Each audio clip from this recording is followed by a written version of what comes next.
Okay, so this is my family. I have two sons.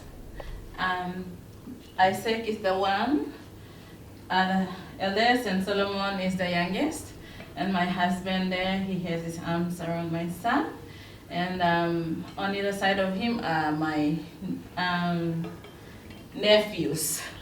We don't have females, but we only had one before I came here. Yes, so we are mostly surrounded by males. And that picture was taken last year during the Independence Day, so you can see that all of them have this Papua New Guinea color. Yes. And my children love the park, so most weekends we would go to the parks to see animals and all those outdoor things. So I had that. My husband and I, in Papua New Guinea, we go to the Lutheran church.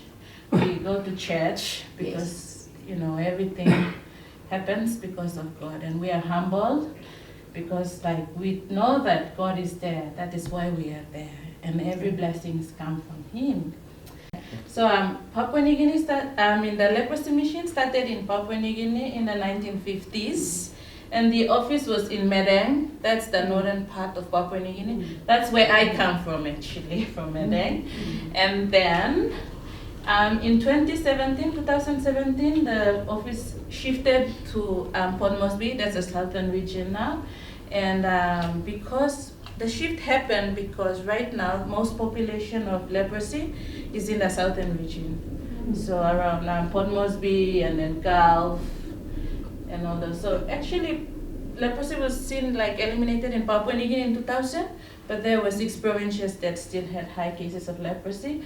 And these provinces is basically where more focus on the leprosy work in Papua New Guinea in those 6 provinces. And so leprosy mission works in 3 of them. That's Western and Central and NCD.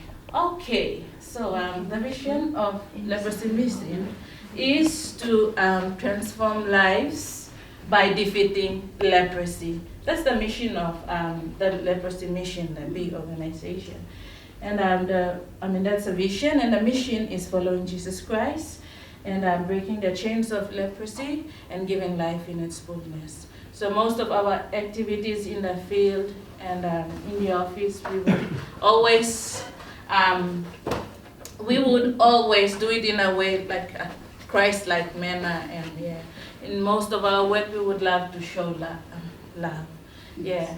So I had this picture of Lily, and that's me, all happy and thumbs up there, because I was so happy because Lily, they're standing there. She lost her foot to ulcer. Oh yeah. Thanks, Tim. That's Lily. She got her leg amputated because of bad ulcer. Yes. And because of the work of the leprosy mission, we were able to get Lily to have a prosthetic, and that's the feet that she has now. But after she got her leg amputated, she usually walks with crutches, which we also helped her. We bought those crutches at one of the pharmacies in Port Moresby. Yeah, because the hospital didn't have one that would fit her, so we had to go and buy one for her. Yeah, so and now Lily is so happy there with her feet, and she looks much better than she used to be. She used to be frail and with the ulcer, and the time that she got her ulcer off was the time that she had so much pain. That night, everyone, her family, they couldn't tolerate any longer because she would always scream of pain every night. But that night it took her until the morning, so we just had to say no. We'll bring her there. So my volunteer took her right early in the morning. I was still at home and my volunteer had to take her there. But we have a shed that the volunteers were, and the hospitals would recognize them as a volunteer. So when he went, they just got him in, and that's it. Yeah, so now Lily is happy. And the day that I took her there, she had this shirt on, and that shirt said, touch a life and make a difference. Yes. I didn't even see that shirt, but then when I look at the picture later, I felt so emotional. Sad, anyways. Okay, so Papua New Guinea, our current population is over 8.5 million now, and we speak a lot of languages. Yes. She would know, she's been there. Sorry, what's her name? I didn't get her name. Yeah, so it's really hard to communicate. If, like, for me, I work in Port Moresby, where a lot of different people come together and they live together. So communication is very hard. Like, in the way you talk and also in the way people think, it's very diverse. And the three main languages that we speak are English, Topisin, Motu, and then the terrain, like in Central where John is, we have rivers and there's no bridge. So when it floods, like my colleague has to go with a car through the floods. So it's really difficult. And most people, they would walk to get to the hospitals and all those. So it's really hard to work there.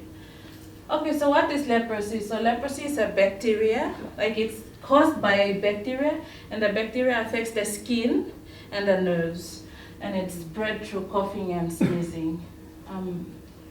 Did you have leprosy in PNG before white people came? Yeah, leprosy was There. It was there. Was it? Yeah, like that. Even in the Bible, it was already there. Yes. Like it was dull and day sickness. So bacteria was there. But the complication of leprosy is the bacteria affects the nerve if leprosy is not detected like early. So most of our participants, like they haven't been detected early, so some of them had those like disabilities already. So leprosy would mostly affect the eye, the hands, and the feet. So if it affects the eye, it's like the bacteria sits here and it clogs these nerves, so that nerves loses this function of blinking. That's how the eyes get like, doesn't blink and doesn't clean out the dirt. And so the eyes get sore, and eventually if people don't practice self-care, like they don't see and wash using their other good eye to clean, then it can lead to blindness. Yeah. And in the hands, can lead to loss of fingers, like in Papua New Guinea, we continuously till the land to do gardens for food and for an income. So if people exposed to a lot of like continuous, so say if this person works and gets a cut, and then because tomorrow he has to go again and work because that's his source of food. And then he continuously uses the hand which has a cut, and the cut leads to a sore, and the sore leads to an ulcer. And eventually the ulcer can eat the whole finger and someone is left without a finger because of loss of sensation. There won't be any pain. So the sore just grows, and that's how terrible it is. But we would advise them on self-care, and self-care helps a lot. But again, it will take discipline to self-care. Yeah. And also likewise for the food. Because of loss of sensation, no feeling. If someone has a cut, we don't wear footwear all the time, so continuously walk on the dirt and sharp objects. Yeah. So that ulcer there, that was the ulcer that Lily had, and then she got her foot amputated. That's Lily's ulcer. But hers is okay because we taught her to do like, I'm saying okay, because the ulcer is not dirty, it's a clean ulcer. But most ulcer would be like very stuffy with pus and all those terrible. That's why we teach them to do self-care so like it's clean and healthy. Yeah. Okay, so leprosy is curable. We have drugs there, the multi-drug therapy, and it's available in the clinics, like health facilities close by to the communities, as well as the Port Moresby General Hospital. And we have a good relationship with the health department, the section that they do leprosy, they care for leprosy. And this is the chief dermatologist in Papua New Guinea. So we have only one chief dermatologist, and that's this one here. But he has a passion of leprosy. So he would come out to the communities. So the leprosy we would help to transport them to the local communities. So they would do case detection, even they'll detect and treat people there. And we have follow-up monthly clinics to treat the patients. Okay, the prevalence rate by provinces. So as I said earlier on, the red part, that's the southern part of Papua New Guinea, that has most numbers of leprosy cases. So the top arrow, that's Medang, in the northern part of Papua New Guinea. That was where the office was that I said earlier. And then we moved office down to the southern part. That's the middle arrow towards the right there. And that spot must be where the office is now. And on the feathers, on the left there, that's Western Province. So Western Province is currently the Leprosy Mission Australia supported project on training the health staff. We believe that if we can train all the health people to identify and treat leprosy, then we can be able to get more cases in Western, detected, treated, and complete treatment, so that we can reduce the leprosy population in Papua New Guinea. Because Western has a third of all the leprosy cases in Papua New Guinea, the whole province. So they have the highest number. Why we believe in training health staff is because leprosy is seen as a neglected tropical disease. So the health staff also, they have already forgotten how leprosy looks like. So it's good to train them, give them those refresher training again on how to detect, examine, treat, all those. Yep. If they go to the hospital or somewhere, can they get the pills for free if they need them? Or do they need to pay, and how much? Okay, they don't need to pay. The leprosy drug is supplied for free by World Health Organization. Yeah, so it's all free. Even the prednisolone to cure the reaction and reduce the reaction, it's also supplied free in the hospital. And yeah. Okay. So this is the statistics of leprosy. The number of new cases. I had the number of new cases highlighted there because in 2000, like before 2017, like 2015, 16, and all those, the case detection number dropped a little because I said earlier on in 2000 we believed that leprosy was eliminated in Papua New Guinea.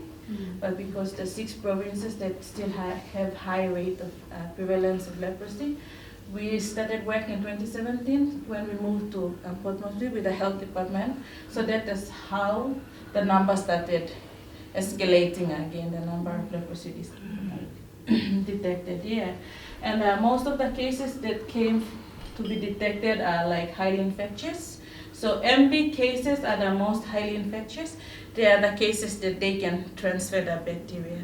So the MB cases, not so much, but the PB. PB is like smaller, not plenty bacteria in the body.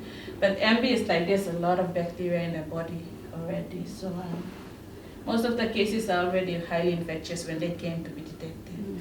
And the number of children is like I'd say it's still high because 1 out of 3 people that would come to be detected is a child. And the burden of leprosy on a child is terrible. Just imagine a child has to take medication for like every day for 6 or 12 months.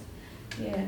And the cure rate is still not so good because it's just around 40%. So, 50%. Yeah. Okay, so the project that I'm working in now is the Sustainable Livelihood Project. So in this project, we train our health volunteers, like John is one of them. We train them on basic health knowledge and nutrition and sanitation. We even train them on leadership training, so they could go back and they would mobilize the community. So we train them around these areas, and we train them mostly on the business side of things. So, because we believe that leprosy is associated with poverty. So if we can be able to help people to have a sustainable income, then they could be able to increase their income over time and reduce the burden of poverty, so they can help, like go to the clinics, get medication on their own, and then buy good food, eat good food, get tools to clean their house, everything. That's why we have this project. So so my role, I'm not an office person.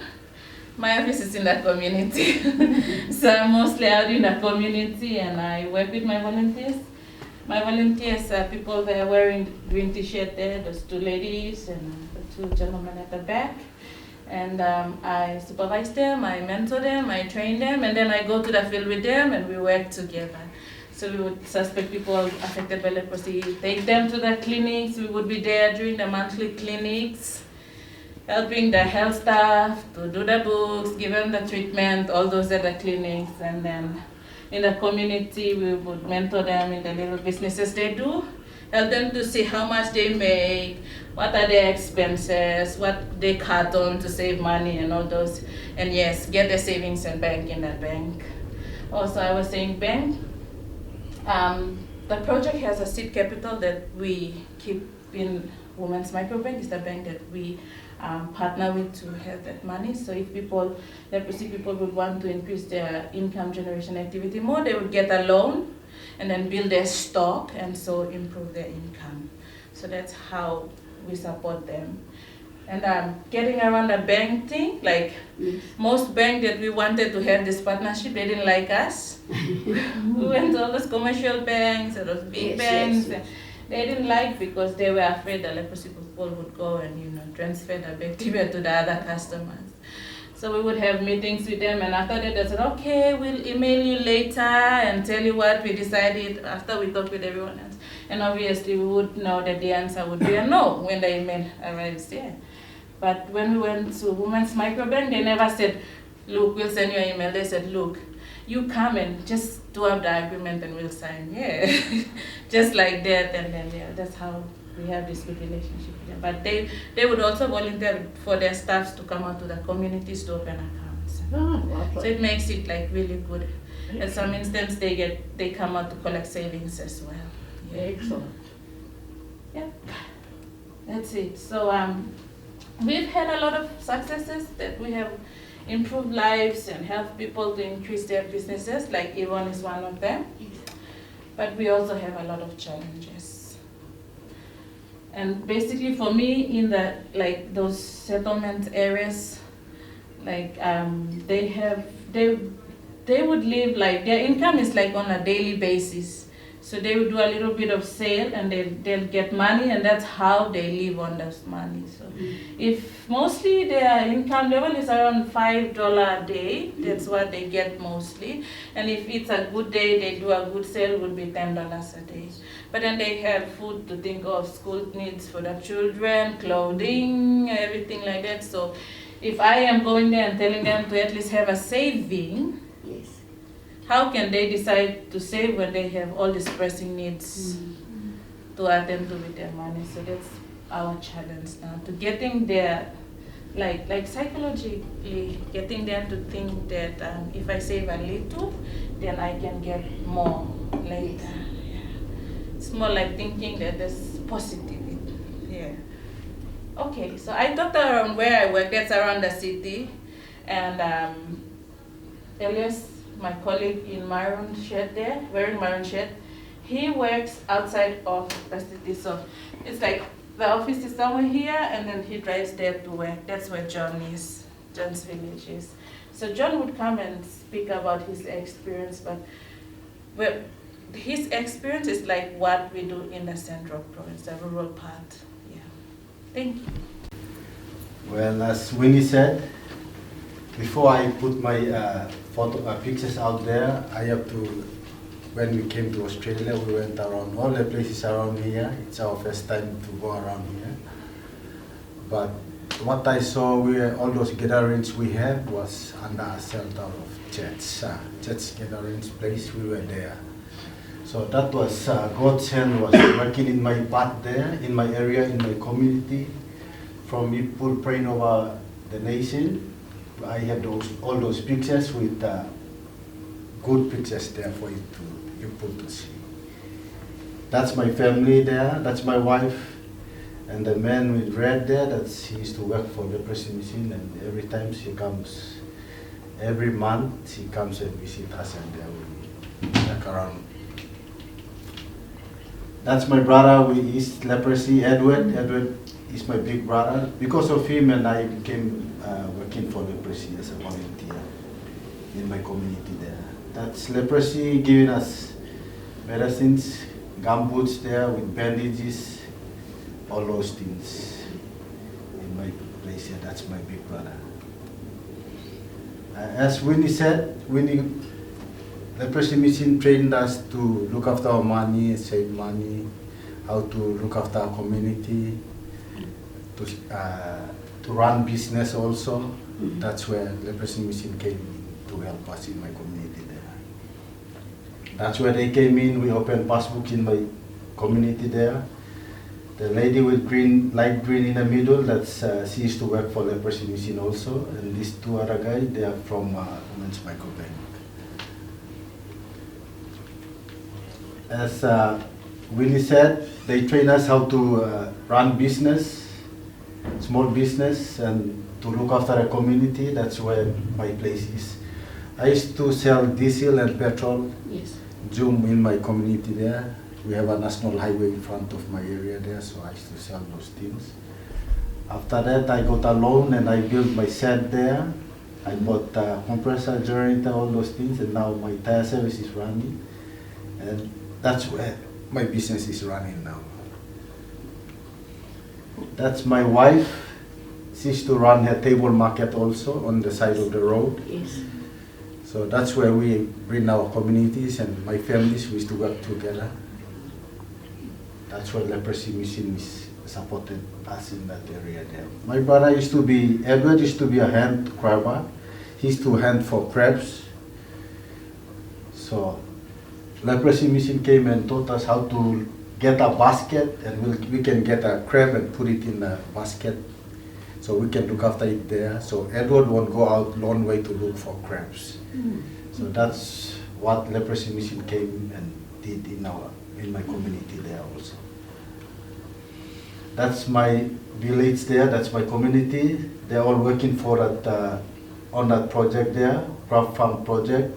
That's our backyard. We have a swamp area with swampy area. That's where water comes in and goes out. So that's where crab and fish, everything is just around our place there. So we are working around there. That's my community. Leprosy Mission came and got us for a workshop for 1 week there for crab. So everybody's there. Some of the patients are around there also, that's leprosy, but they all contributed there. And because of them, this crab farm project there, we started it, and they all, the other side photo here, we all open passbooks here, so all of them, they know how to save money and they can look after themselves there also in my community there. And that's at the back of my backyard there. I have a nursery there for coconuts. That's what me and my family used to do also. We used to distribute coconuts to the community around there. And plus cocoa, we have a nursery there also. We used to give out cocos to everybody in my community there. That's all for me. Thanks, John. It's wonderful. Do you want to talk about the next two slides?